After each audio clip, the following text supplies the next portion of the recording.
they ended up putting us in the hallway. And they ended up putting us execution style on the floor by his bathroom. And they had a 12 gauge pump to our heads. And they had two dudes ransacking the room, and they had me and old boy in the hallway, execution style. And they had the dude that was watching us while we was basically hog-tied, had a 12 gauge shotgun with a hair trigger, and he explained that. But he didn't have to tell me that, because I had a 12 gauge pump shotgun myself at home in Ithaca, so I knew exactly about those hair triggers. And those, I already knew that they wasn't no joke. They came for business, and they were in the two dudes was in the room, and they was like all I know is that when I was on that ground, I was praying. I was praying very hard. And I seen my life. You don't necessarily have to be dead to see your life flash before you. Like, I literally remembered everything my little sisters had on at home. I remember my mom. I never felt so lonely in my life. I felt so alone. It was like a deep quietness that was within me. Like, I just knew that I wasn't going to make it back home to see my family. And I said in my heart, I don't want to go out like this, because this is definitely going to be a closed casket.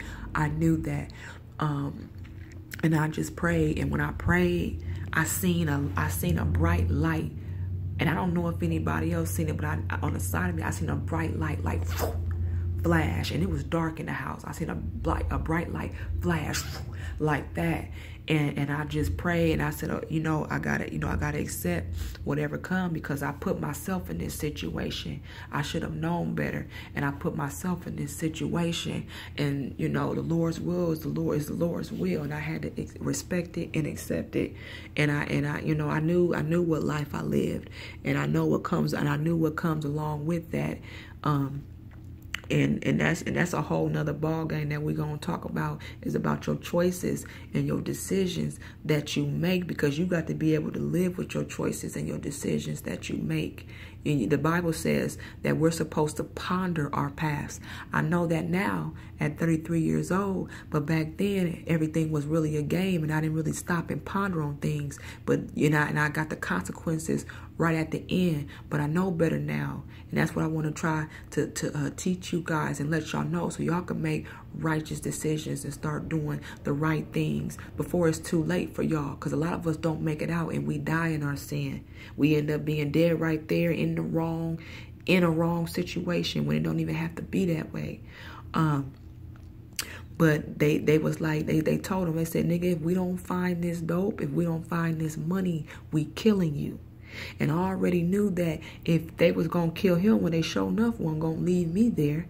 So I just said, well, I said, if you stop, I said, well, why don't you slow? I literally told the dude, because I heard them in the room throwing stuff all around. I said, if you slow down and look for it, you just might find it.